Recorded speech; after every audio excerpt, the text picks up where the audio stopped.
The first time someone told me I was too small to be a real martial artist, I was 12 years old. Now, at 28, I've heard variations of that same dismissal thousands of times.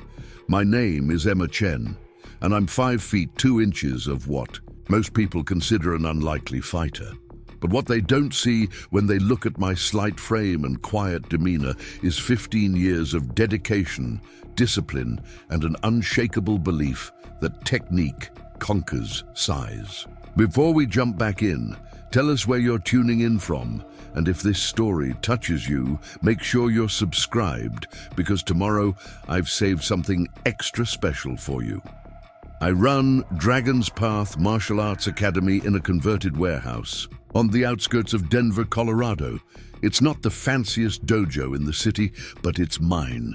The walls are lined with mirrors I installed myself. The mats are well worn but clean, and every piece of equipment has been carefully chosen for maximum training value. My students range from 6-year-old beginners learning their first kata to seasoned competitors preparing for national tournaments. The academy specializes in traditional Japanese jujitsu, but I also teach elements of judo, aikido, and modern self-defense. What sets us apart isn't flashy marketing or celebrity endorsements, it's results. My students consistently place in regional competitions, and more importantly, they develop genuine confidence and respect for the art. 3 years ago, I took the biggest financial risk of my life. The old dojo where I'd been teaching for 6 years was being sold, and I faced a choice: find another job working for someone else or strike out on my own.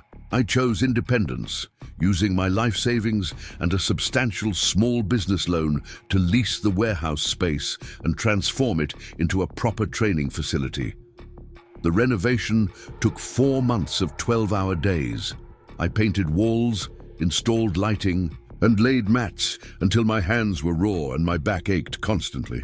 My assistant instructor, David Martinez, a former Marine with a black belt in multiple disciplines, helped whenever he could between his day job at a security firm. David had been training with me for 8 years, starting as a white belt who could barely throw a punch and evolving into one of the most skilled practitioners I'd ever worked with. Our other instructor, Keiko Tanaka, joined us when she moved to Denver from California. She brought traditional Japanese training methods and a precision that elevated our entire program. Keiko had trained in Kyoto for 5 years and possessed a quiet intensity that commanded respect from every student who stepped onto our mats. Running a martial arts academy is nothing like the movies make it seem. Between teaching classes, handling administrative work, maintaining equipment, and managing finances, I was working 70-hour weeks just to keep the doors open. The loan payments were substantial, and competition from larger, more established schools made building our student base challenging, but I loved every aspect of it. There's something magical about watching a nervous beginner discover their inner strength, or seeing an advanced student finally master a technique they've been struggling with for months. The dojo became more than just a business. It was a community where people pushed each other to be better versions of themselves. My approach to teaching emphasizes practical application over showmanship. We practice techniques until they become muscle memory, understanding that in real situations, flashy moves don't matter as much as fundamentals executed perfectly. I've always believed that martial arts should build character alongside physical skill, teaching patience, humility, and perseverance. The academy attracted a diverse group of students. There was Jennifer Walsh, a software engineer who started training after a scary encounter in a parking garage and now competed regularly in women's divisions. Mark Thompson brought his 2 daughters for classes and eventually started training himself, discovering a passion he never knew existed. Sarah Kim, a college student studying to be a nurse, used martial arts as stress relief and found it improved her focus in every area of life.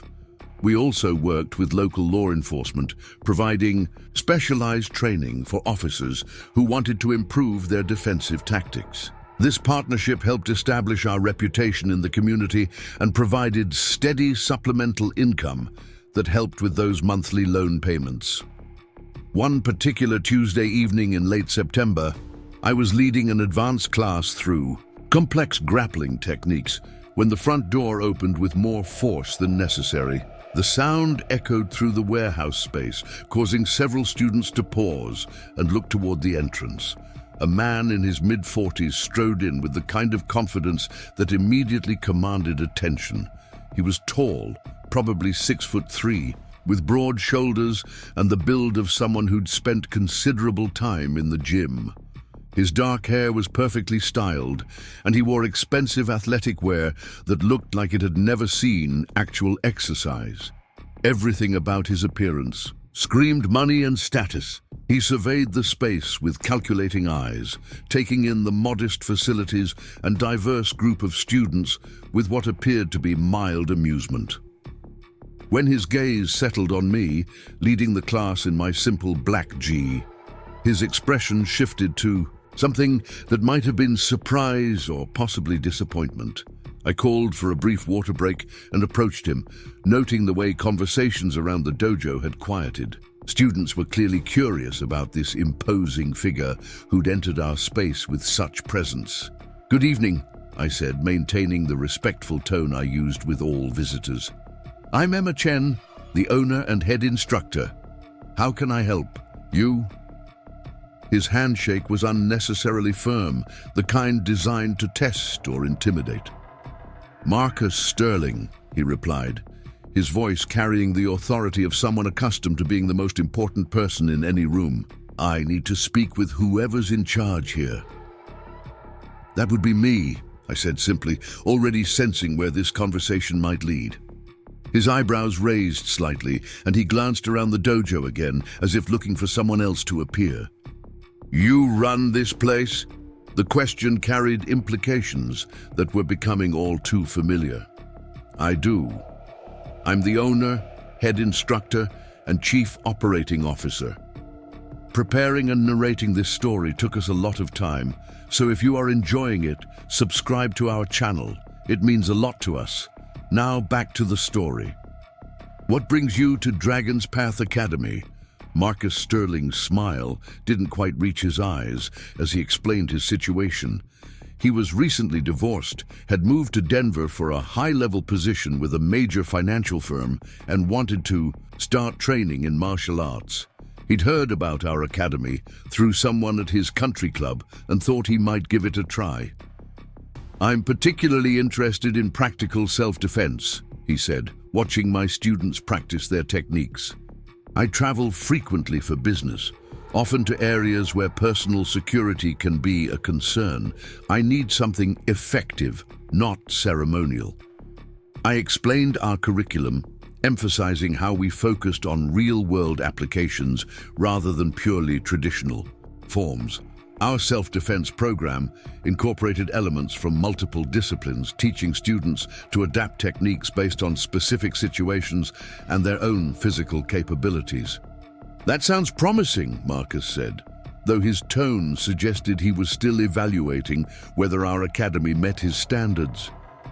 "I should mention that I have some background in this area. I wrestled in college, did some boxing in law school, and I've been training at various gyms for years. I'm not starting from zero." His athletic background was evident in his posture and movement, but there's a significant difference between general fitness training and martial arts discipline. Wrestling and boxing provided excellent foundations, but traditional martial arts required different mindsets and approaches. "Experience in other combat sports is definitely valuable," I acknowledged. "We can certainly build on that foundation. Would you like to observe a few more classes to get a better sense of our teaching style?" "Actually, I was hoping to jump right in," Marcus replied. "I learn better by doing than watching. Could I participate in tonight's session?" David had finished working with a group of intermediate students and joined our conversation. After introductions, I explained that Marcus was interested in starting training immediately. We usually recommend beginners start with our fundamentals class, David said diplomatically. It covers basic principles and safety protocols that are essential, regardless of previous experience. Marcus's expression suggested he found this suggestion somewhat insulting. I think I can handle myself in an advanced class. I'm not exactly out of shape.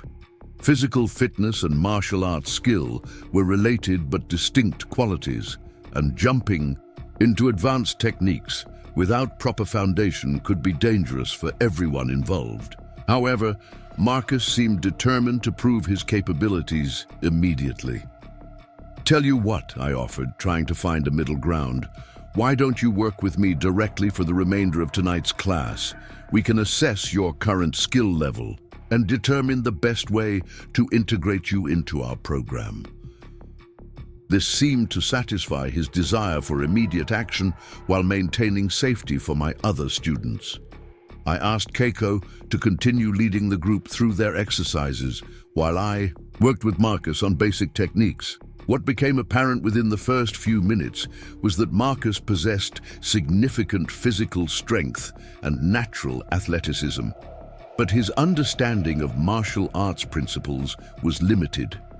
He approached every technique with force rather than finesse, trying to muscle his way through movements that required timing and precision. When I demonstrated a basic hip throw, Marcus attempted to replicate it using pure strength rather than proper mechanics.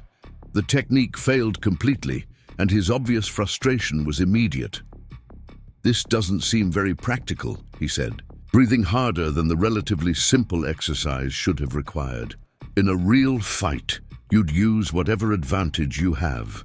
I explained that effective martial arts techniques worked precisely because they didn't rely on superior strength or size. The principles we taught were designed to allow smaller practitioners to neutralize larger opponents through proper application of leverage, timing, and technique.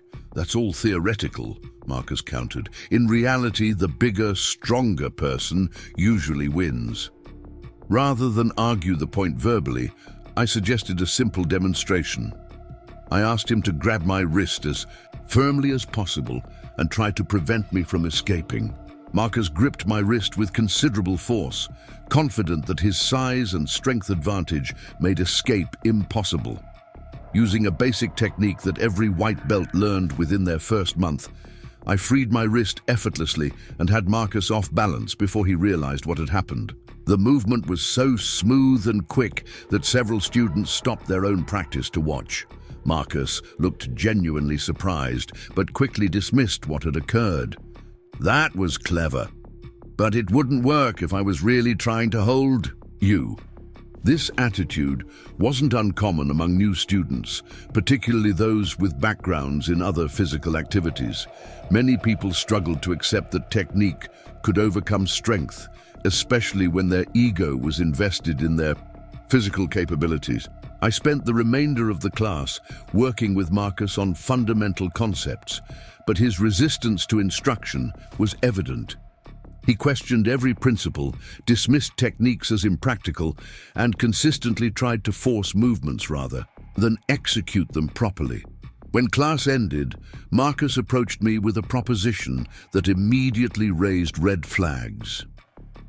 "I've been thinking about what I observed tonight," he said, his tone suggesting he'd reached important conclusions. "Your teaching methods are interesting, but they seem focused on theory rather than practical application." He went on to explain that his business connections included several people involved in law enforcement training contracts. The city was apparently reviewing proposals for enhanced defensive tactics instruction for police officers, and the Right Academy could secure a very lucrative ongoing contract. "I could put in a good word," Marcus continued, "but I'd need to be confident that the instruction here meets real-world standards. Maybe we could arrange some practical demonstrations." The implied quid pro quo was clear. If I provided him with special treatment, or validated his preconceptions about martial arts, he might help secure the police contract. If I continued insisting on proper technique and traditional methods, that opportunity might disappear. I thanked him for the information about the contract opportunity, but explained that our teaching methodology was based on decades of proven results. We'd be happy to demonstrate our techniques to any interested parties, but we wouldn't modify our approach to suit individual preferences. Marcus's friendly demeanor shifted slightly. "I'm not asking you to change anything," he said. "I'm just suggesting that practical effectiveness should be the priority.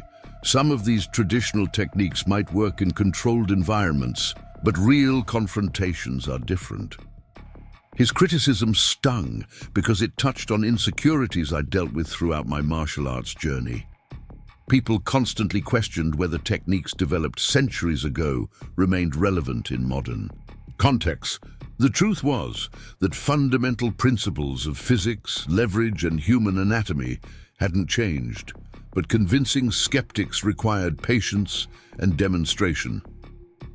"I understand your concerns," I replied carefully. "Perhaps you'd be interested in attending our law enforcement training sessions.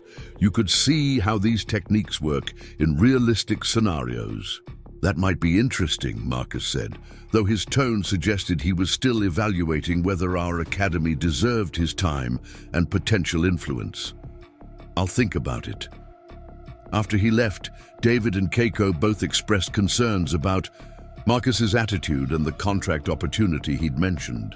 Students like him often became disruptive influences, questioning instruction and undermining the respectful atmosphere we work to maintain.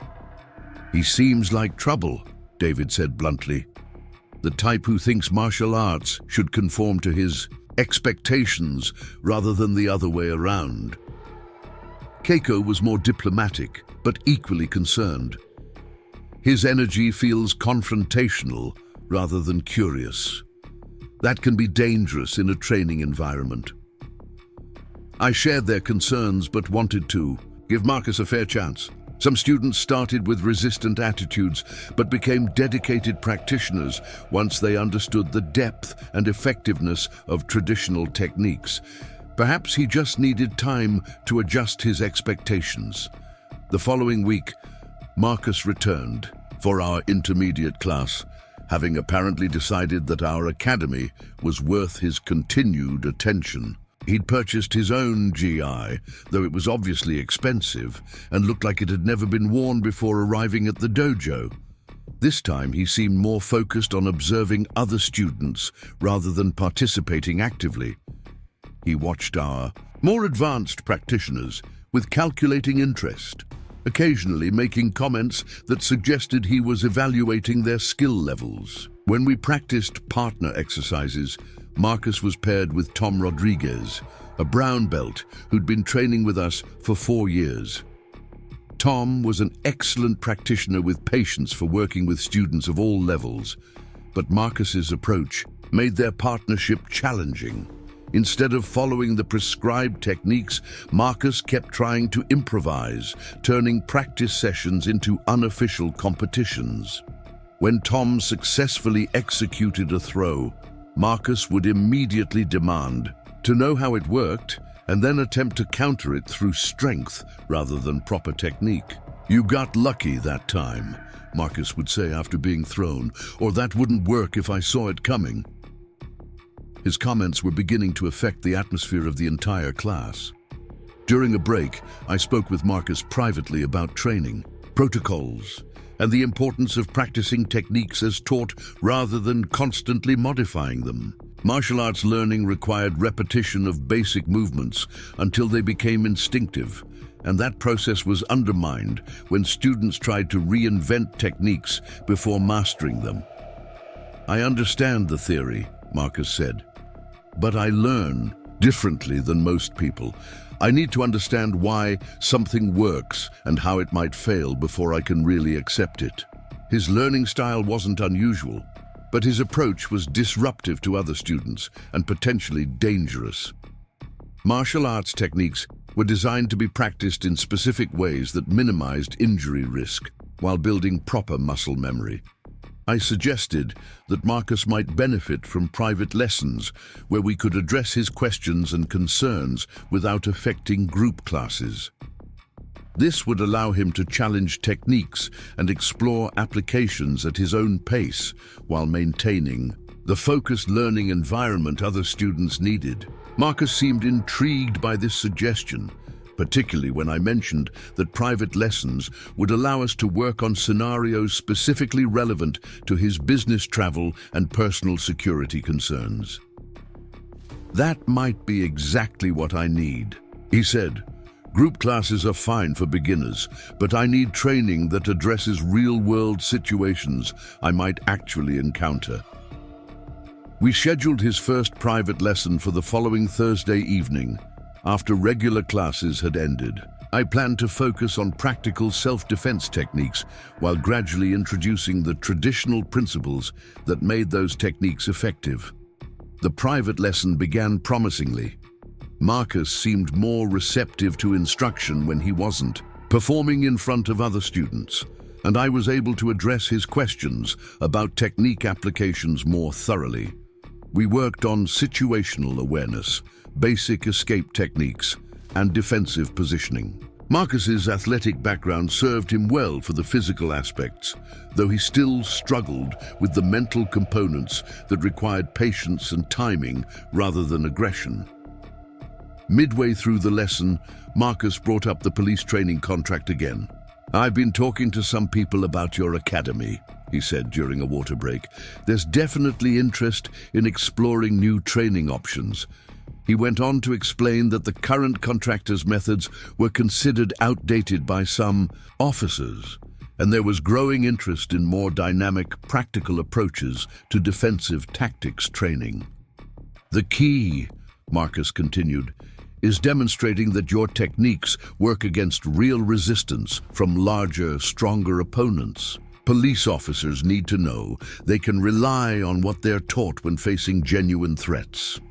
His point was valid, and it was exactly the type of real-world application that our techniques were designed for. Traditional martial arts had evolved, specifically to allow smaller defenders to neutralize larger attackers through superior technique rather than matching strength. "I'd be happy to arrange a demonstration," I offered. "We could set up scenarios that reflect the situations officers actually encounter." Marcus's expression suggested he had something more specific in mind. "What if we made it more realistic? Instead of choreographed demonstrations, what about actual sparring sessions? Let the officers see how your techniques work against genuine resistance." The suggestion made me uncomfortable for several reasons. Sparring sessions could easily become competitions rather than educational demonstrations, and the focus would shift from learning techniques to proving dominance. Additionally, police officers might be reluctant to appear vulnerable or ineffective in front of colleagues, making them poor candidates for learning-focused demonstrations. "Sparring can be valuable," I said carefully, "but demonstration sessions usually work better for showing specific applications. We can make them quite realistic without turning them into competitions." Marcus seemed disappointed by my response. "I think you might be underestimating what these officers need to see. They're not going to be impressed by compliant demonstrations, where your partner cooperates with the technique." His criticism touched on a common misconception about martial arts training. Effective demonstrations didn't require partners to cooperate with techniques, but they did require controlled environments where the focus remained on education rather than ego validation. The conversation continued for several more minutes, with Marcus pushing for more competitive demonstrations and me explaining why that approach would be counterproductive. Eventually, we returned to the actual lesson, but the interaction had shifted the dynamic between us. Marcus's attitude during the remainder of the session was more challenging. He resisted techniques more aggressively, questioned basic principles more forcefully, and seemed determined to prove that strength could overcome technique through sheer determination. When I demonstrated a joint lock designed to control an aggressive opponent, Marcus immediately began testing the limits of the technique rather than learning proper application. His resistance was no longer about understanding the movement, but about proving it couldn't work against him. "See," he said, when he managed to power out of an improperly applied lock, "someone with real strength wouldn't be controlled by this." I explained that his escape worked only because I hadn't applied the technique with full commitment, which would be inappropriate and dangerous in a training environment. In actual application, the joint lock would be executed with enough force to ensure compliance or cause injury if necessary. Marcus seemed skeptical. But how do I know that's true if we never practice it for real? This question highlighted one of the fundamental challenges in teaching martial arts. Students needed to understand that techniques were effective without experiencing them at full intensity, which could cause serious injury. It required trust in the instructor and faith in principles that had been tested over centuries of development. Our private lesson ended with Marcus expressing interest in continuing, but also voicing doubts about the practical effectiveness of traditional techniques. His comments suggested he was still evaluating whether our academy deserved his time and potential business referrals. Over the following weeks, Marcus attended both group classes and private sessions, but his presence became increasingly disruptive. He questioned instructions openly, challenged other students to impromptu sparring matches, and consistently tried to turn training exercises into competitions. Other students began expressing concerns about the atmosphere in classes when Marcus was present. Jennifer Walsh, who'd been training with us for 2 years, approached me after one particularly difficult session. "Emma, I need to talk to you about something," she said, clearly uncomfortable with bringing up the issue. "Marcus has been making comments about female instructors and whether women can really teach effective self-defense to men." My stomach tightened. This type of attitude was unfortunately common in martial arts, where some people struggled to accept that knowledge and skill mattered more than physical size or gender. Jennifer continued, "He's not saying it directly to you, but he's been talking to some of the newer male students, suggesting that they might learn more from David or from instructors at other schools." This was exactly the type of undermining behavior that could destroy the respectful culture we'd worked so hard to build. Martial arts academies succeeded when students trusted their instructors and focused on learning rather than politics or personal agendas. I thanked Jennifer for bringing the issue to my attention and assured her that I would address it directly. With Marcus, these situations required immediate action before they escalated further. The confrontation came during Marcus's next private lesson.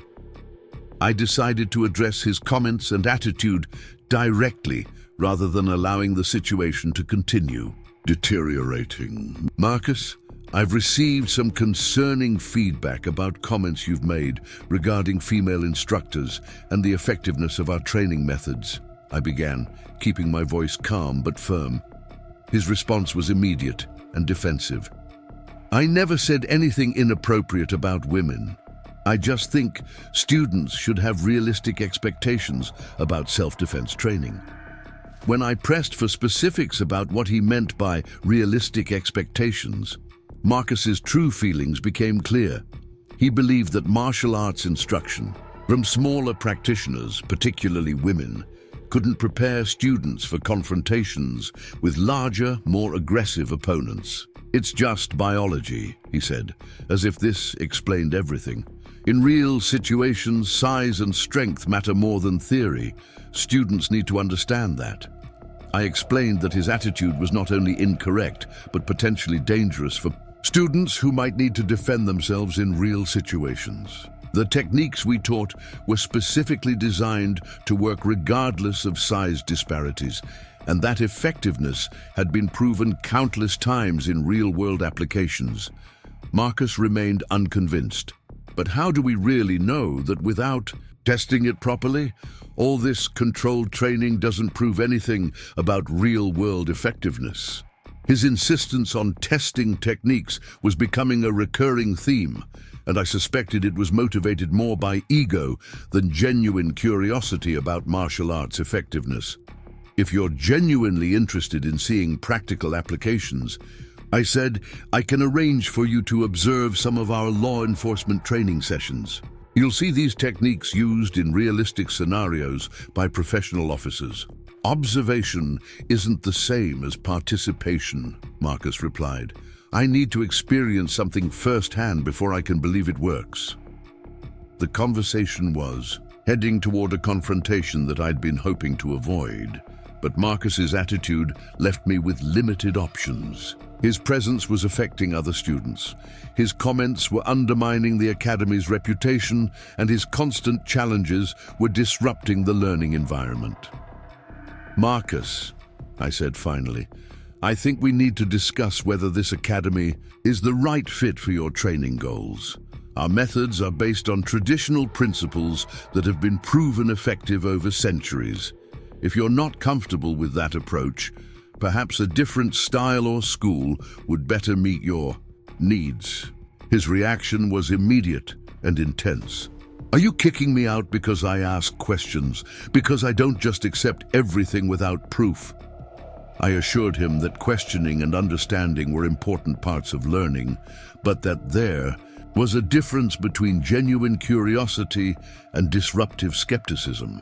His behavior was affecting other students and undermining the training environment. Marcus's demeanor shifted completely. The friendly businessman persona disappeared, replaced by something much more aggressive and threatening. You know what, I think? He said, stepping closer than was appropriate. I think you're afraid that someone might expose your techniques as ineffective. All this traditional nonsense works fine against cooperative partners, but it falls apart against real resistance. His voice was rising, and I could see David and Keiko looking over with concern from the other side of the dojo, where they were cleaning equipment. I've been polite about this, Marcus continued, but maybe it's time for some honesty. You're running a fantasy martial arts program that gives people false confidence. That's not just ineffective, it's dangerous. The accusation stung because it targeted my deepest concerns about teaching self-defense. Every instructor worried about whether their students would be prepared for real situations, and Marcus was weaponizing that natural anxiety. Our students' competition results and real-world experiences speak for themselves, I replied, maintaining my composure despite his aggressive tone. But if you're not satisfied with our methods, I strongly encourage you to find training that better matches your expectations. Marcus laughed, but there was no humor in it. Competition results? You mean those point sparring tournaments where nobody actually gets hurt? That's not real fighting. His dismissal of competitive achievements revealed how little he understood about martial arts at any level. Tournament competition, while different from street encounters, required the same technical skills, timing, and mental discipline that made techniques effective in any context. Before I could respond, Marcus made a proposal that changed everything. Here's what we're going to do, he said, with the confidence of someone accustomed to getting his way. I want a real demonstration of these techniques, not some cooperative partner exercise, but actual application against genuine resistance. I started to explain again why that approach was inappropriate for a learning environment, but Marcus cut me off. I'm talking about you and me, right here, right now. If your techniques are as effective as you claim, prove it. Show me that a woman your size can actually control someone like me using these traditional methods. The challenge hung in the air between us, and I could feel David and Keiko's attention focused on our conversation. This was exactly the type of ego-driven confrontation that I'd been trying to avoid. But Marcus had maneuvered the situation to a point where backing down might seem like an admission that our techniques were ineffective. That's not how we do, Things here, I said firmly. Training environments require cooperation and respect for safety. What you're suggesting isn't education, it's competition. Call it whatever you want, Marcus replied, but if you won't demonstrate your techniques against real resistance, how can you expect anyone to take them seriously? The manipulation was obvious, but effective. By framing his challenge as a reasonable test of technique effectiveness, Marcus was making it difficult for me to refuse without appearing to lack confidence in my own teaching. David started walking toward us, clearly sensing that the situation was escalating beyond normal training discussions.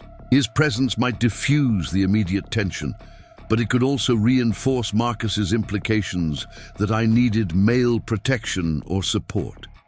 In that moment, I made a decision that would change everything. Not because I felt compelled to prove anything to Marcus, but because his attitude and behavior had created a situation that needed to be resolved definitively. All right, I said calmly. One demonstration, but we do this properly, with witnesses and clear parameters. This isn't a fight. It's an educational exercise showing how technique works against size and strength advantages. Marcus's smile suggested he believed he'd already won. Fair enough. What did you have in mind?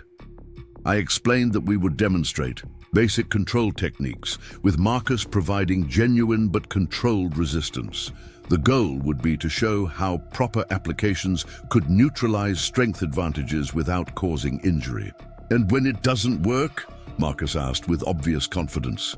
Then you'll have learned something valuable about the techniques, I replied. But I suspect the education will be different than you expect.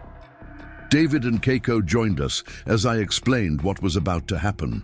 Both expressed concerns about the demonstration, but I assured them that everything would be controlled and educational.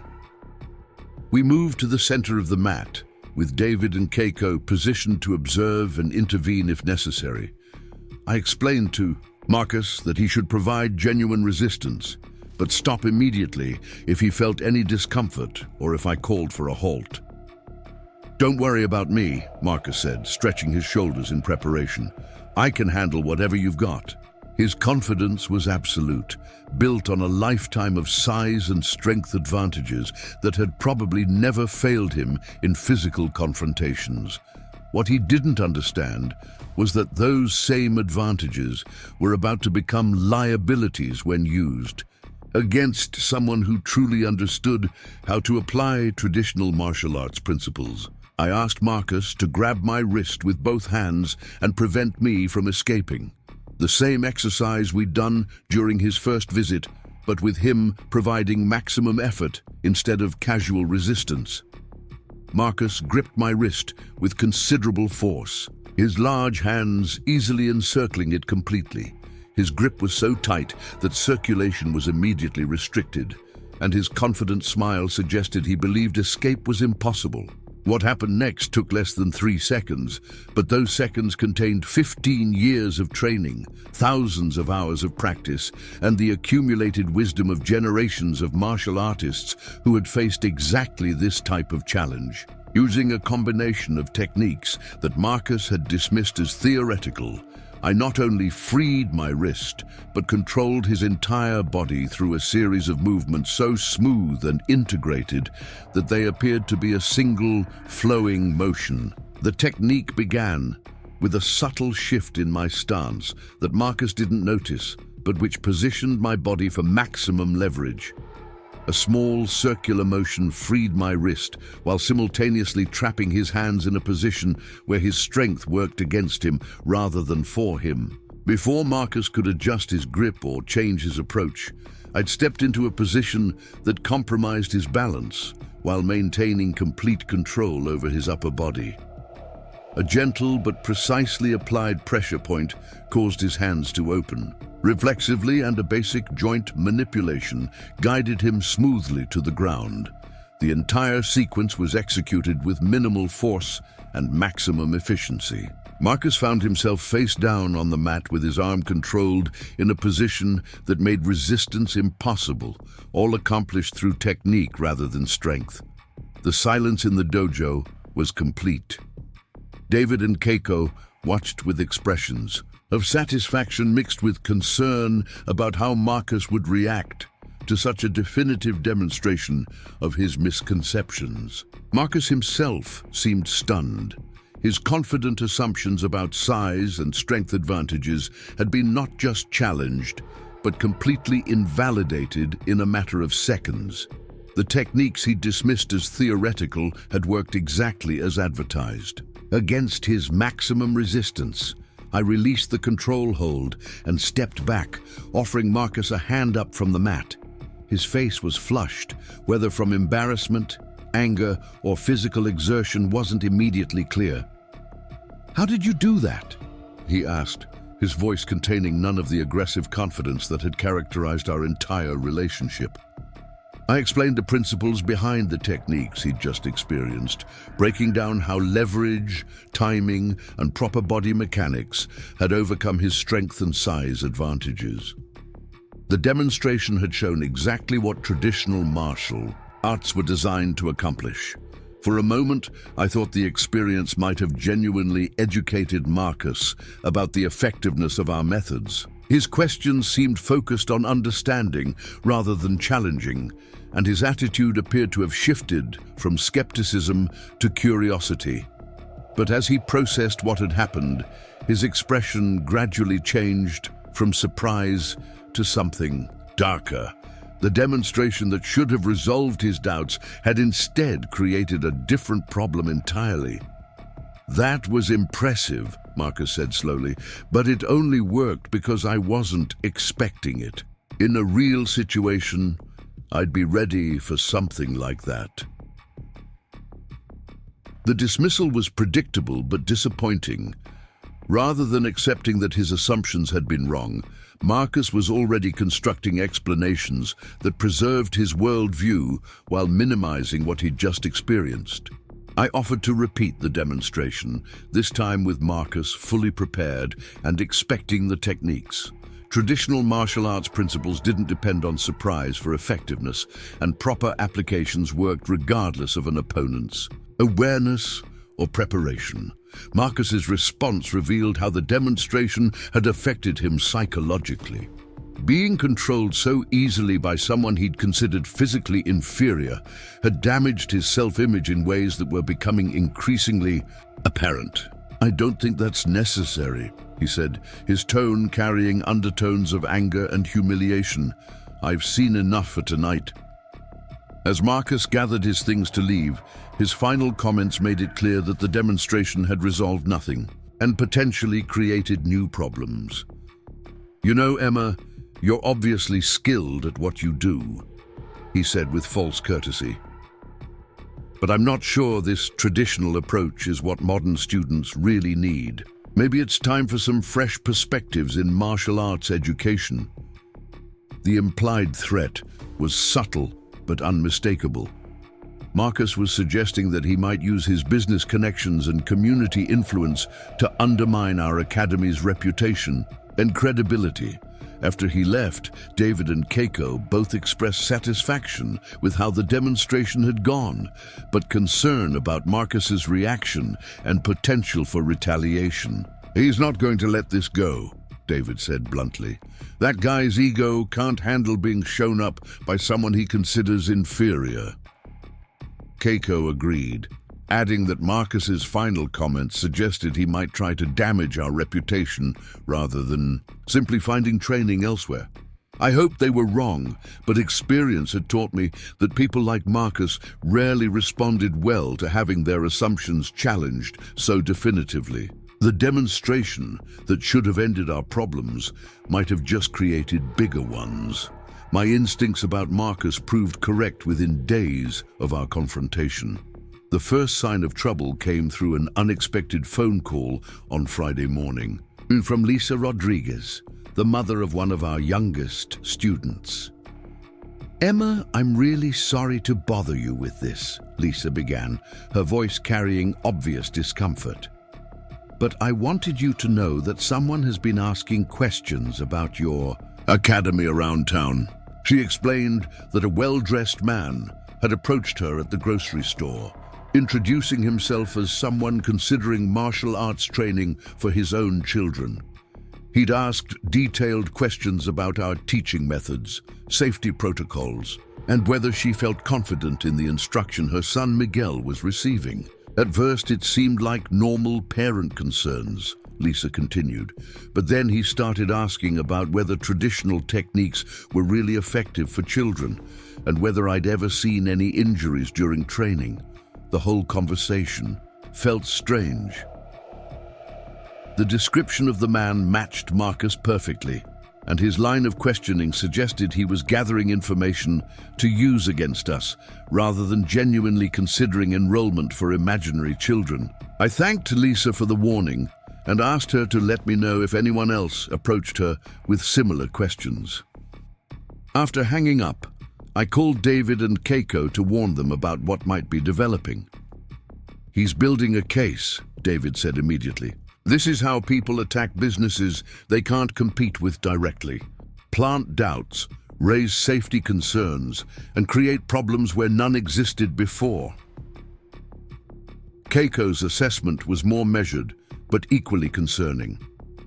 "In traditional martial arts, we have a saying that the most dangerous opponent is one whose pride has been wounded. Marcus isn't just questioning our methods anymore, he's actively working to harm our reputation."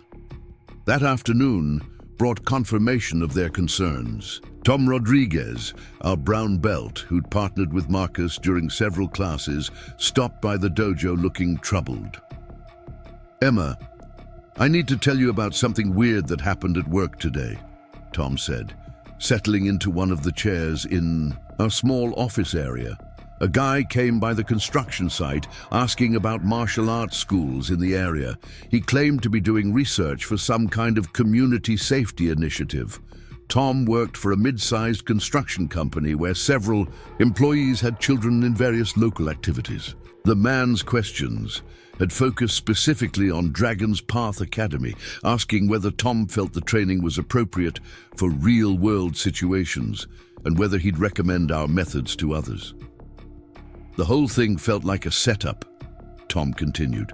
"He wasn't asking about other schools, just ours, and his questions were designed to make me doubt what we do here rather than get honest feedback." The pattern was becoming clear. Marcus was conducting what amounted to a research campaign, gathering ammunition for a broader attack on our academy's credibility and reputation. Over the weekend, 3 more parents contacted me with similar stories.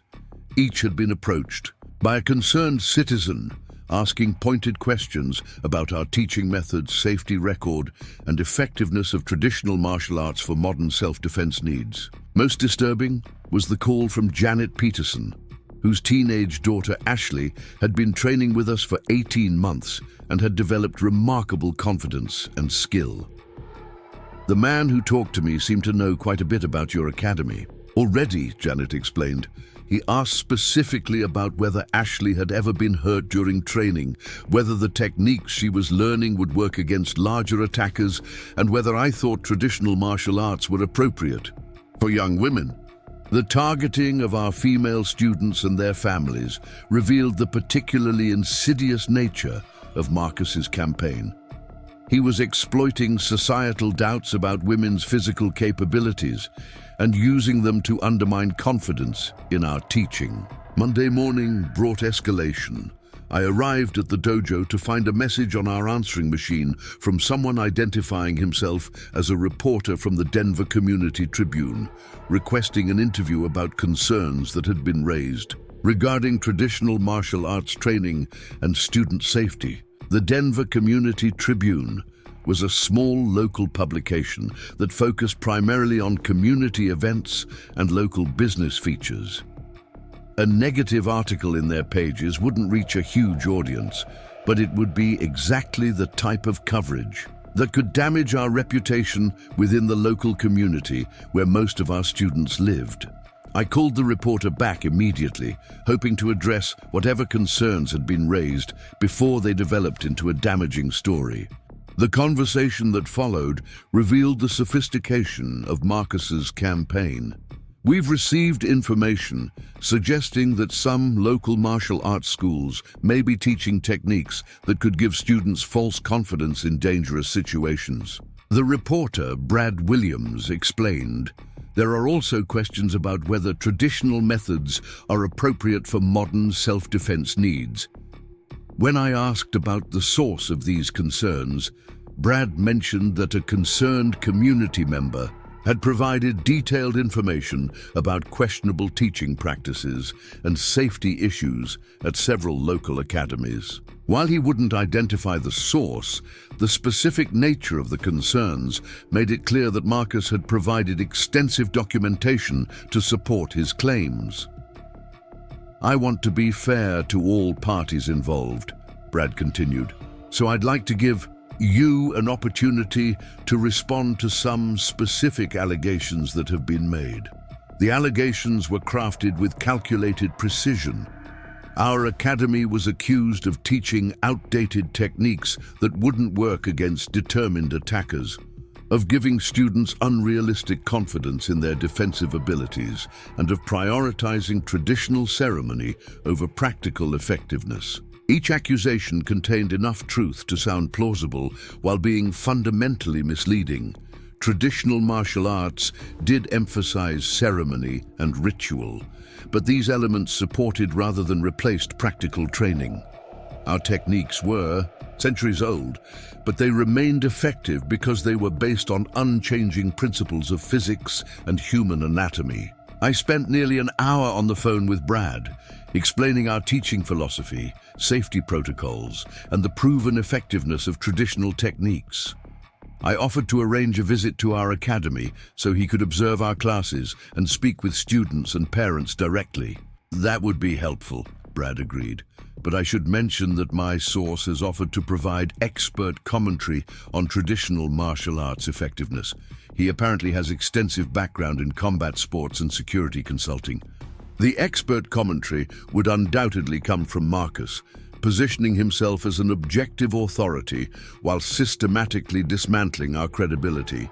His background in wrestling and boxing, combined with his business credentials, would lend apparent legitimacy to his criticisms. After the call, I convened an emergency meeting with David and Keiko to discuss how to handle the developing crisis. We were facing a sophisticated reputation attack that could devastate our enrollment and community standing. "We need to be proactive," David insisted. "Waiting for bad press to appear and then trying to respond puts us in a defensive position. That's hard to escape." Keiko suggested reaching out to our current students and their families to prepare them for potential negative coverage and to reinforce confidence in our methods.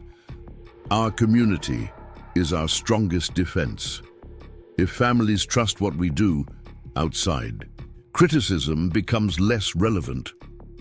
I decided to combine both approaches. We would proactively address the concerns being raised while strengthening support within our existing community.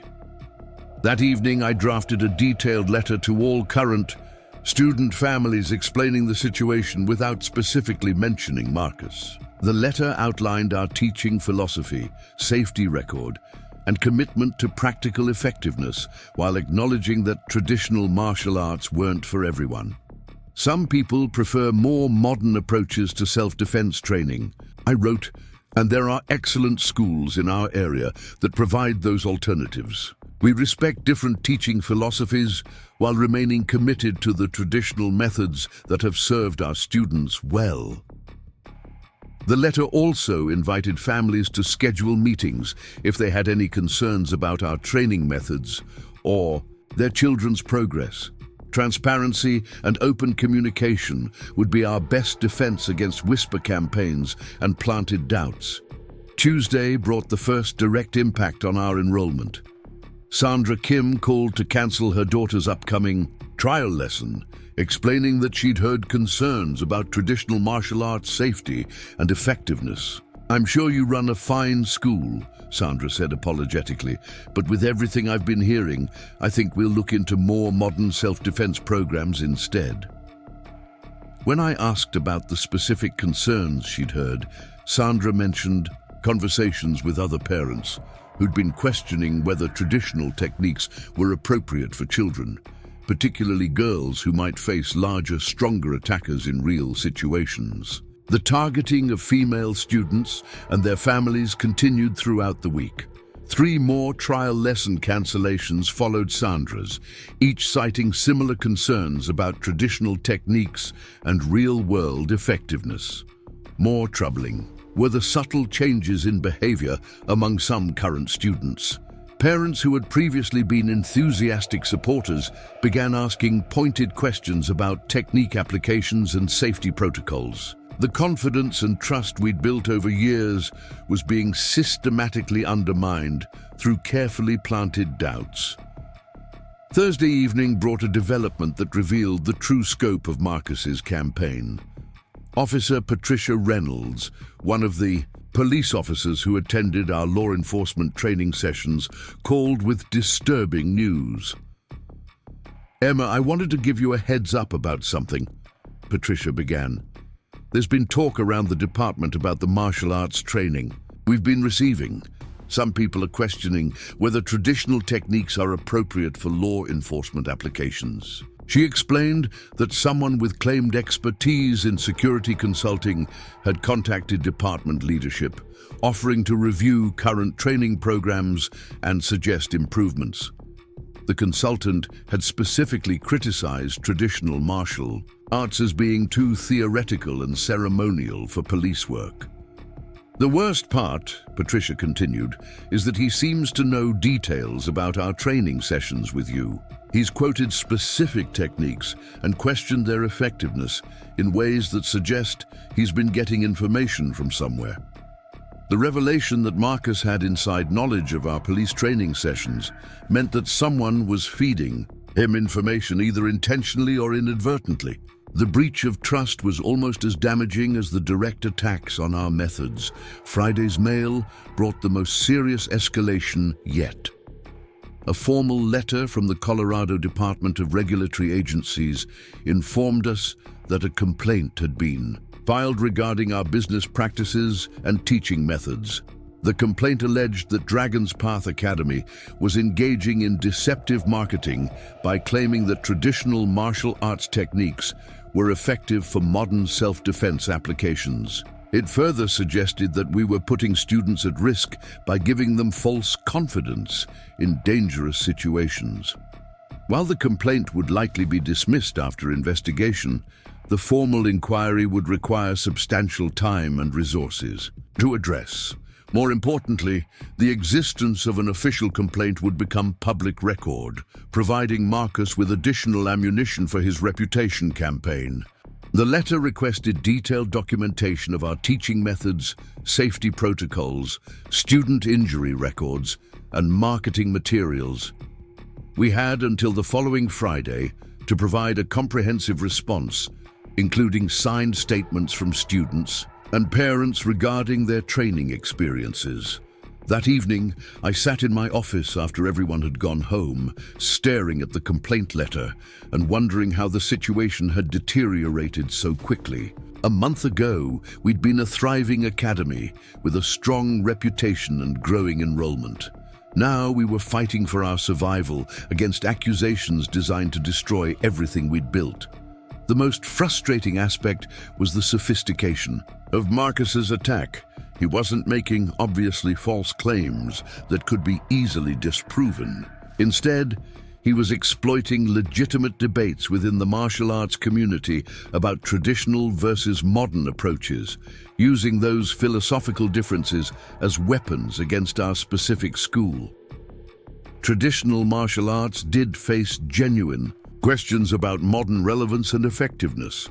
Those questions deserved thoughtful discussion and honest evaluation. But Marcus was using academic debates as cover for a personal vendetta, turning legitimate concerns into targeted harassment. The weekend brought a brief respite from new developments, which I used to begin preparing our response to the regulatory complaint. The documentation process was extensive, requiring detailed records of every aspect of our operations. Reviewing our safety records revealed information that would actually strengthen our case. In 3 years of operation, we'd had exactly 2 minor injuries, both involving students who ignored safety protocols during sparring exercises.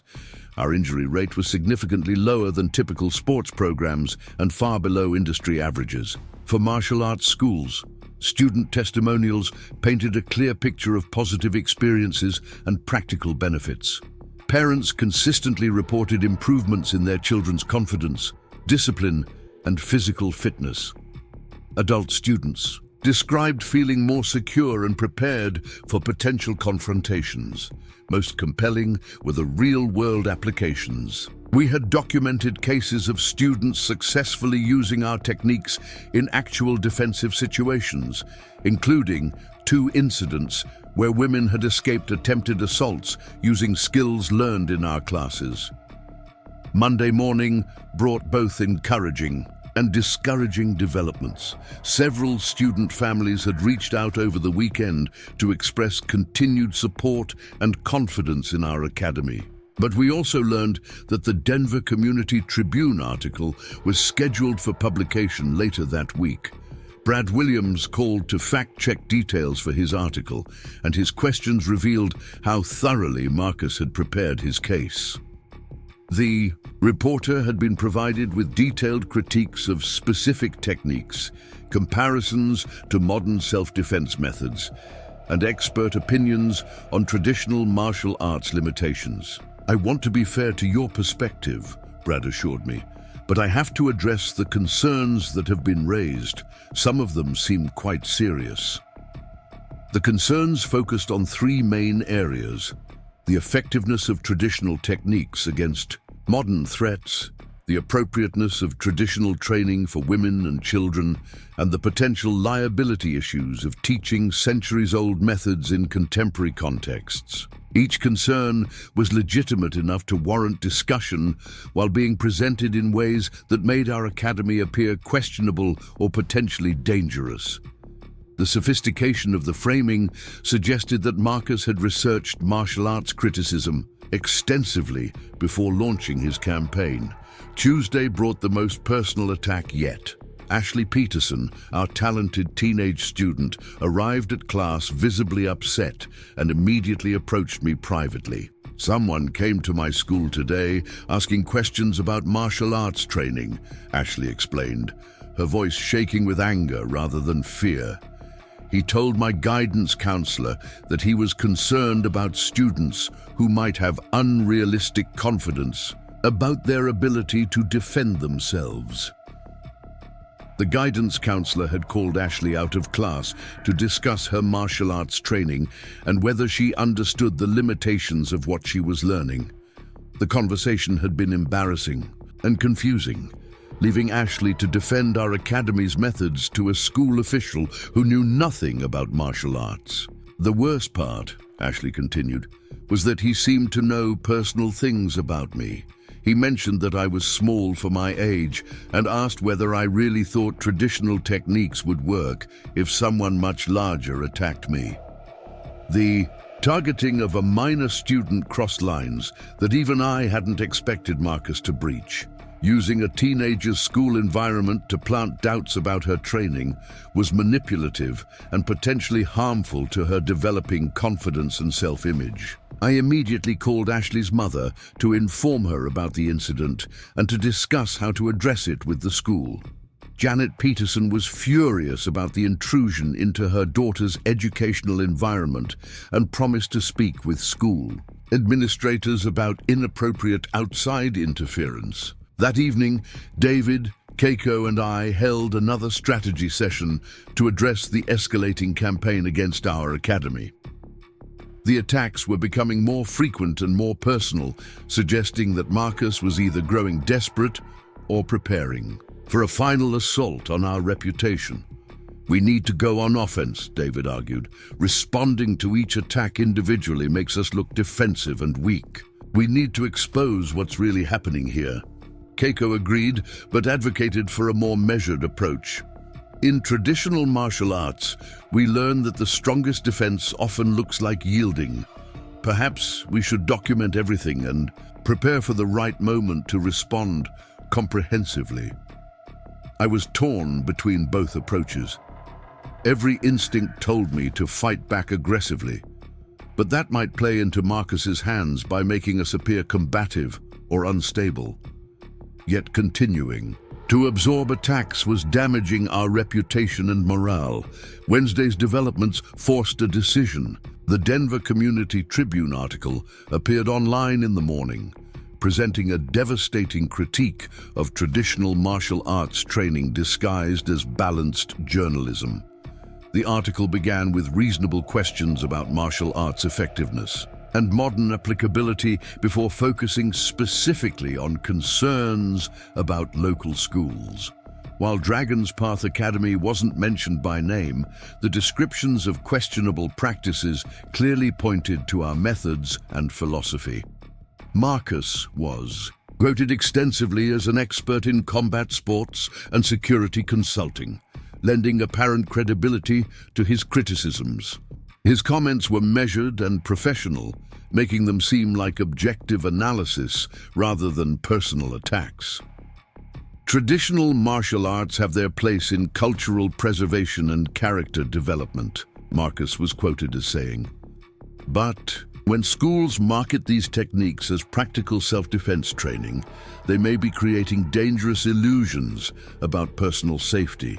The article concluded with recommendations for parents considering martial arts training for their children, emphasizing the importance of modern, reality-based approaches over traditional ceremonial methods. It was a masterpiece of subtle character assassination disguised as public service journalism. Within hours of the article's publication, our phone began ringing with cancellation requests. Parents who had been satisfied with their children's training suddenly expressed concerns about effectiveness and safety. The carefully planted doubts had found fertile ground in the article's apparent objectivity. By Thursday afternoon, we'd lost 8 students and had 3 families request meetings to discuss their concerns. The financial impact was immediate and devastating, but the damage to morale and community confidence was even worse. That evening, I made a decision that would change everything. Rather than continuing to respond defensively to Marcus's attacks, we would expose the truth about what was happening and let our community judge for themselves. I began by documenting every interaction with Marcus, every suspicious inquiry reported by families, and every development in his systematic campaign against our academy. The pattern of behavior was clear and undeniable once presented comprehensively. Next, I reached out to contacts in the local martial arts community to learn whether other schools had experienced similar problems. What I discovered was both enlightening and alarming.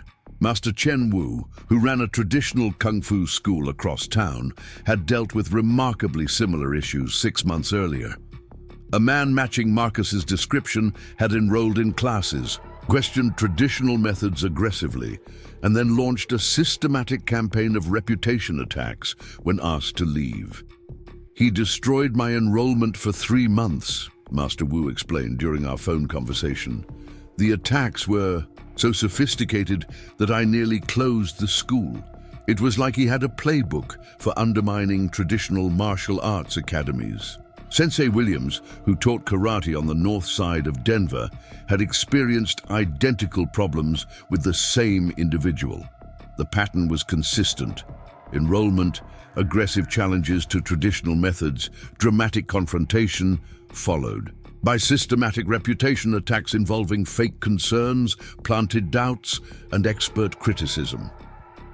The scariest part, Sensei Williams explained, was how he seemed to know exactly which pressure points would cause the most damage. He understood our vulnerabilities better than we did. Armed with this information, I realized that Marcus's campaign against Dragon's Path Academy wasn't personal vendetta. but part of a broader pattern of targeting traditional martial arts schools throughout the Denver area. Friday morning, I called Brad Williams at the Denver Community Tribune with information about Marcus's systematic campaign against traditional martial arts schools. The reporter was initially skeptical, but became increasingly interested as I provided documentation and contact information for other affected instructors. "If what you're telling me is accurate," Brad said, "then the source for my article may have had ulterior motives that I wasn't aware of." I provided him with comprehensive documentation of Marcus's pattern of behavior across multiple schools, including timelines, witness statements, and evidence of coordinated attacks on traditional martial arts academies throughout the metro area. "I'll need to investigate this thoroughly," Brad promised. "If someone used my reporting to advance a personal agenda, that's a serious breach of journalistic ethics." The revelation that Marcus had manipulated media coverage as part of a broader campaign against traditional martial arts schools transformed the entire situation. What had appeared to be isolated criticism of our academy was actually part of a systematic effort to drive traditional schools out of business. Friday afternoon brought the most significant development yet. Officer Patricia Reynolds called with urgent information about the police training contract situation. "Emma, you need to know that the consultant who's been criticizing your training methods just submitted a bid for our defensive tactics contract," Patricia explained. The whole review process was apparently designed to clear the way for his company to take over police training. The consultant was identified as Sterling Security Solutions, with Marcus Sterling listed as founder and chief instructor. His entire campaign against traditional martial arts schools had been preparation for positioning his own company as the preferred alternative for law enforcement training. "The department is starting to realize they've been manipulated," Patricia continued. "Several officers have raised concerns about the consultant's motivations and the suspicious timing of his criticism. That evening, I received a call that would provide the final piece of evidence needed to expose Marcus's scheme completely." Tom Rodriguez had been approached at work again, but this time the conversation had taken a different direction. "The guy who's been asking questions about the academy offered me a job today," Tom explained. "He's starting a new training company and wants instructors with traditional backgrounds who understand why modern methods are superior." Marcus had revealed his endgame. He wasn't just destroying traditional schools out of personal animosity. He was systematically eliminating competition while recruiting experienced instructors for his own venture. The job offer included detailed information about Sterling Security Solutions and its plans to dominate the Denver martial arts and self-defense training market. Marcus had apparently been working on this scheme for months, targeting traditional schools as outdated obstacles to his business model. Saturday morning, I called an emergency meeting with David, Keiko, and our most senior students to share what I'd discovered about Marcus's broader campaign. The revelation that we were dealing with systematic business sabotage rather than personal vendetta changed everything about how we needed to respond. "This isn't about proving our techniques work," David said after hearing the evidence. "This is about exposing a fraud who's been manipulating the entire martial arts community." Keiko's perspective was characteristically insightful. In traditional philosophy, when someone reveals their true nature through their actions, the appropriate response becomes clear. We no longer need to defend against shadows. I spent the weekend preparing a comprehensive response that would expose Marcus's scheme and provide evidence to the regulatory agency, law enforcement, and local media. The documentation was extensive and damning, revealing a pattern of predatory business practices that extended far beyond simple criticism of traditional martial arts. Monday morning, I submitted our response to the Colorado Department of Regulatory Agencies, including evidence of Marcus's systematic campaign against multiple traditional schools and his financial motivations for undermining competitors. The same documentation went to Detective Sarah Martinez at the Denver Police Department's fraud unit, along with information about the manipulation of the police training contract review process. Brad Williams at the Denver Community Tribune received the most comprehensive package, including interviews with affected instructors, timelines of Marcus's activities, and evidence of his ulterior motives for the original article. Tuesday brought the first signs that the tide was turning. Detective Martinez called to inform me that the police department was opening an investigation into Sterling Security Solutions and its business practices. What you've provided suggests a pattern of commercial fraud and defamation, Detective Martinez explained. If these allegations are substantiated, there could be serious criminal charges. The Colorado Department of Regulatory Agencies contacted me that afternoon to discuss the evidence I'd provided regarding Marcus's complaint against our academy. The investigator assigned to our case was now treating the complaint as potentially fraudulent rather than legitimate consumer concern. Wednesday evening brought the most satisfying development yet. Brad Williams called to inform me that the Denver Community Tribune would be publishing a follow-up article exposing Marcus's manipulation of the original story and his systematic campaign against traditional martial arts schools. "I've never been used like this before," Brad said, his anger evident in his voice. "This guy turned me into an unwitting accomplice in his business scheme. The follow-up article is going to be very different in tone." Thursday morning's developments exceeded my most optimistic expectations. Officer Patricia Reynolds called with news that Sterling Security Solutions' bid for the police training contract had been rejected and that the department was reconsidering their relationship with all consultants involved in the review process. "Marcus Sterling is apparently being investigated by multiple agencies now," Patricia explained. "The whole training contract review is being restarted with proper oversight." That afternoon, I received a call from Master Wu informing me that the Colorado Attorney General's office had contacted him about joining a potential consumer protection action against Sterling Security Solutions. "Apparently they've been getting complaints about this guy from across the state," Master Wu explained. "Your documentation helped them realize this was bigger than isolated incidents." Friday brought the publication of Brad Williams's follow-up article, which completely vindicated Dragon's Path Academy while exposing Marcus's fraudulent scheme. The article detailed his systematic targeting of traditional martial arts schools, his manipulation of media coverage, and his financial motivations for undermining competitors. The response from our community was immediate and overwhelming. Parents who had cancelled their children's enrollment called to apologize and reschedule. New families inquired about classes, attracted by our academy's integrity in facing down a sophisticated attack. Most gratifying were the calls from other traditional martial arts instructors who had been quietly struggling with similar problems but hadn't realized they were dealing with a coordinated campaign.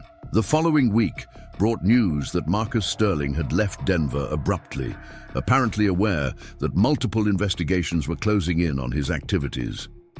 Sterling Security Solutions closed its offices without notice, leaving several contracted clients and potential students without services.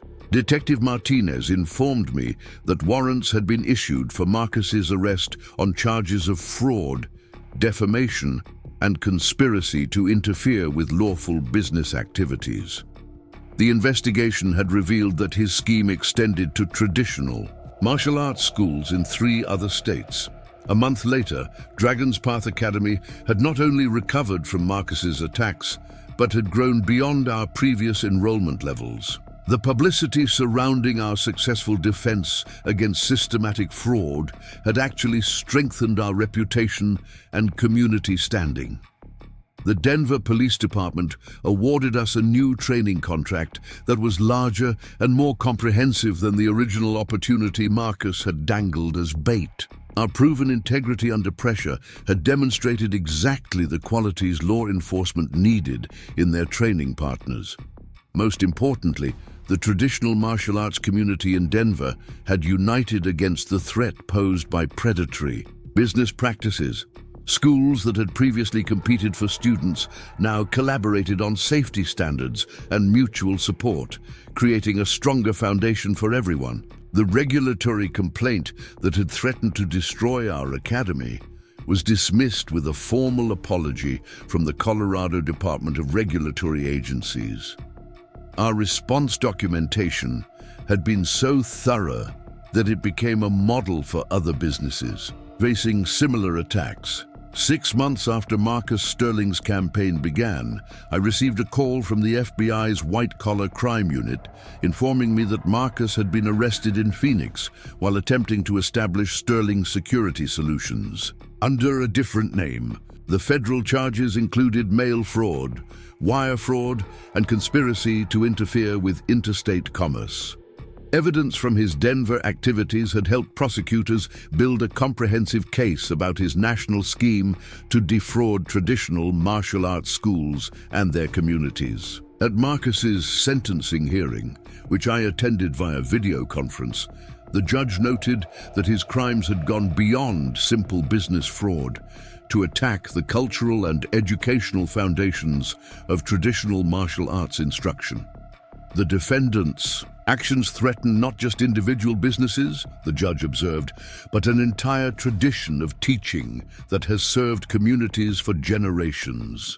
Such calculated attacks on cultural institutions deserve the full measure of legal consequences. Marcus Sterling received a sentence of 4 years in federal prison and was ordered to pay restitution to the schools and instructors he had defrauded. The financial penalties were substantial, but the damage to his reputation and credibility was permanent. More satisfying than his punishment was the transformation his attacks had inadvertently created in Denver's martial arts community. Traditional schools that had been isolated and competitive were now connected and collaborative, sharing resources and supporting each other against future threats. Dragon's Path Academy became a model for how traditional martial arts schools could defend themselves against modern business attacks while maintaining their core values and teaching methods. Instructors from other cities visited to learn about our approach to community building and reputation management. The most unexpected outcome was the development of new training methods that combined traditional techniques with modern applications, creating programs that satisfied both purists and pragmatists. Marcus's criticisms, while motivated by fraud, had forced us to articulate and demonstrate the continued relevance of ancient wisdom in contemporary contexts. Looking back on the experience, I realized that Marcus Sterling had unknowingly strengthened everything he had tried to destroy. His attacks had forced us to examine our methods, strengthen our community, and prove our effectiveness in ways that normal business operations never could have accomplished. The lesson wasn't just about defending against fraud or maintaining business integrity.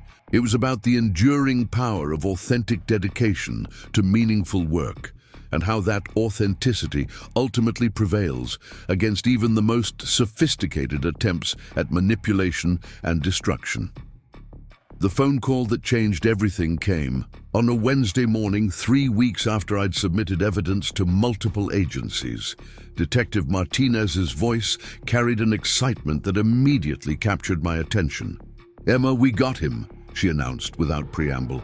"Marcus Sterling was arrested yesterday in Phoenix, attempting to run the same con on traditional dojos there. But here's the twist you're not going to believe." What Detective Martinez revealed next shattered every assumption I'd made about Marcus and his motivations. The investigation had uncovered that Marcus Sterling wasn't even his real name. He was actually Michael Stevens, a former financial advisor who'd been disbarred 3 years earlier for embezzling client funds. The martial arts attacks weren't his first scheme, Detective Martinez explained. He's been systematically targeting small, traditional businesses across multiple industries. Martial arts schools were just his latest focus because they're typically family-owned operations with limited resources for fighting back. The FBI had traced his activities across 7 states, revealing a sophisticated operation that had destroyed dozens of small businesses while positioning his shell companies to take over their markets. The wrestling and boxing background, he'd claimed, was entirely fabricated, along with his military service record and business credentials. But here's where it gets really interesting, Detective Martinez continued. When we searched his Phoenix apartment, we found detailed files on every traditional martial arts school in Colorado. Your academy wasn't randomly targeted, Emma. You were specifically chosen because of your success and reputation. The revelation that I'd been selected for destruction rather than randomly encountered was both flattering and terrifying. Marcus had spent months researching our academy, identifying vulnerabilities and planning an attack designed to exploit our specific strengths and weaknesses. 2 days later, I received a call from Special Agent Rebecca Torres of the FBI's Economic Crimes Unit. The federal investigation had uncovered evidence that would vindicate not just our academy, but every traditional school that Marcus had targeted. Mr. Stevens kept meticulous records of his operations, Agent Torres explained. He documented his strategies, tracked his successes, and even maintained financial projections for taking over the markets he was disrupting. Your case provided crucial evidence for understanding his entire methodology.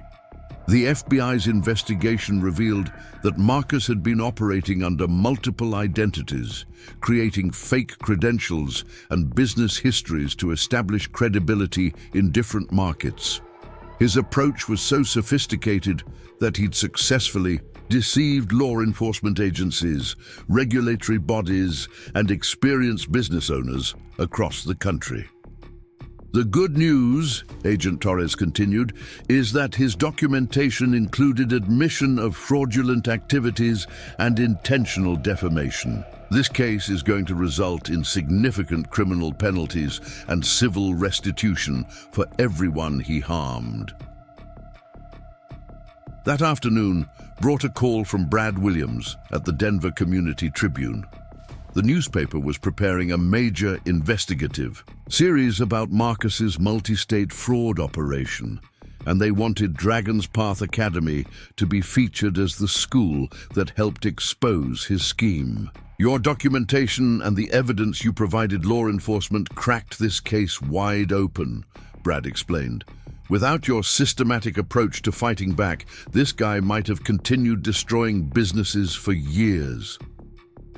The article series would detail how traditional businesses could protect themselves against sophisticated fraud schemes, while highlighting the importance of community support in fighting back against predatory practices.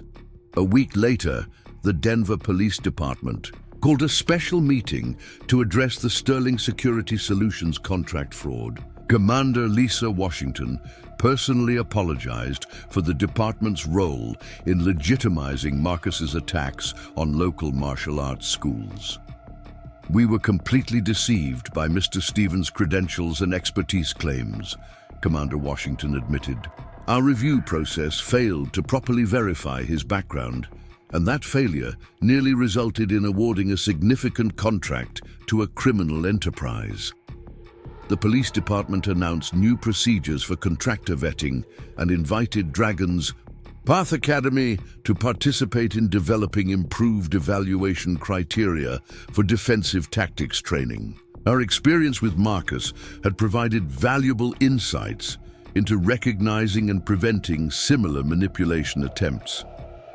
Most significantly, Commander Washington announced that the original training contract would be awarded to a consortium of traditional martial arts schools, including Dragon's Path Academy. The collaborative approach would provide officers with exposure to multiple techniques and philosophies while supporting the local martial arts community. The following month brought the most unexpected development of all. I received a visit from Emma Chen, a federal prosecutor specializing in white-collar crime who shared my last name but no family relationship. Ms. Chen, your case has become a model for how small businesses can effectively fight back against systematic fraud, Prosecutor Chen explained. The Department of Justice wants to feature your experience in educational materials for business owners and law enforcement. The government's interest in our case extended beyond simple criminal prosecution. Marcus's scheme had revealed vulnerabilities in regulatory oversight and business protection systems that needed to be addressed to prevent future victims. What you did right, Prosecutor Chen continued, was recognizing the systematic nature of the attacks and documenting everything comprehensively. Most victims only see their own piece of the puzzle and can't prove the broader conspiracy. The educational materials would help other traditional business owners recognize the warning signs of predatory targeting and provide them with strategies for building effective defenses against sophisticated fraud schemes.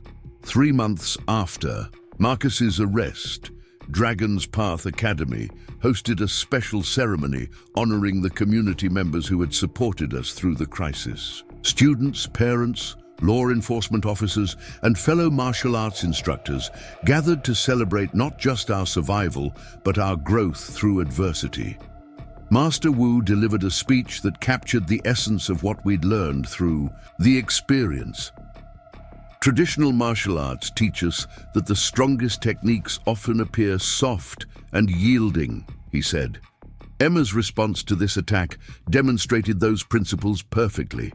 Instead of meeting force with force, she used patience, documentation, and community support to redirect the enemy's energy against himself. Officer Patricia Reynolds presented Dragon's Path Academy with a commendation from the Denver Police Department, recognizing our contribution to exposing criminal fraud and protecting other potential victims. Emma's integrity under pressure exemplified the values we hope to develop in our own officers, Officer Reynolds stated. Her refusal to compromise principles despite significant pressure provided a model for ethical behavior in difficult circumstances. The ceremony concluded with demonstrations from students of all ages, showing the practical applications of traditional techniques in modern contexts. The displays were designed to educate rather than impress, emphasizing the timeless relevance of ancient wisdom adapted to contemporary needs. 6 months later, I received notification that Marcus Stevens had been sentenced to 6 years in federal prison and ordered to pay over $2 million in restitution to the businesses and individuals he had defrauded. The sentencing hearing included victim impact statements from traditional business owners across multiple states. Each story revealed how Marcus's attacks had affected not just financial stability, but family relationships, employee welfare, and community connections. Judge Patricia Morrison's comments during sentencing addressed the broader implications of Marcus's crimes. The defendant's actions went far beyond simple fraud, she observed. He systematically attacked cultural institutions and traditional practices that form the foundation of healthy communities. Such predatory behavior requires significant punishment to deter similar crimes. Most gratifying was learning that Marcus's restitution payments would fund a grant program supporting traditional small businesses in developing fraud protection and community outreach programs. His crimes would ultimately strengthen the very communities he had tried to destroy. A year after the ordeal began, Dragon's Path Academy had grown to twice its original size and expanded into a second location. The publicity from successfully fighting Marcus's fraud had attracted students who valued integrity and traditional approaches to personal development. We'd also developed new partnerships with other traditional businesses, creating a mutual support network that could respond quickly to future threats. The martial arts community's unity had spread to other cultural and traditional enterprises, building resilience against predatory targeting. The most meaningful outcome was the transformation in our students' understanding of what martial arts training really provided. They'd witnessed firsthand how traditional principles of patience, persistence, and strategic thinking could overcome seemingly superior opposition. Ashley Peterson, now a black belt and assistant instructor, often spoke to new students about the importance of maintaining principles under pressure. Traditional martial arts didn't just teach me to defend my body, she would explain. They taught me to defend everything I value, including the community that supports my growth. David and Keiko had both expanded their roles, with David developing specialized fraud awareness training for small businesses and Keiko creating programs that integrated traditional philosophy with modern stress management techniques. The Academy's success had attracted attention from traditional martial arts organizations nationwide. We were invited to present at conferences about community building and reputation management, sharing strategies that other schools could adapt to their specific circumstances. 2 years later, I received a letter from the Federal Bureau of Investigation commending Dragon's Path Academy's cooperation in the Stevens investigation and noting that our documentation had helped prosecute similar cases in other jurisdictions. The letter mentioned that Marcus Stevens had attempted to appeal his conviction, but that additional evidence discovered during his imprisonment had resulted in extended sentences for related crimes. His pattern of targeting traditional businesses had been even more extensive than originally realized. Your Academy's response to Mr. Stevens's attacks, the letter concluded, provided a template for other victims and helped law enforcement understand the sophisticated nature of modern business fraud schemes. The recognition was gratifying, but more important was knowing that our experience had protected other traditional businesses from similar attacks. The community strength we'd built through adversity had extended far beyond our own immediate needs. Looking back on the entire experience, I realized that Marcus Stevens had inadvertently given us the greatest gift possible. His attacks had forced us to articulate our values, strengthen our community connections, and prove our effectiveness in ways that normal business operations never could have accomplished. The traditional martial arts principles we taught had been validated not just in physical demonstrations, but in real-world application against a determined and sophisticated opponent. Our students had learned that the same patience, strategy, and integrity that made techniques effective also provided the foundation for overcoming any challenge.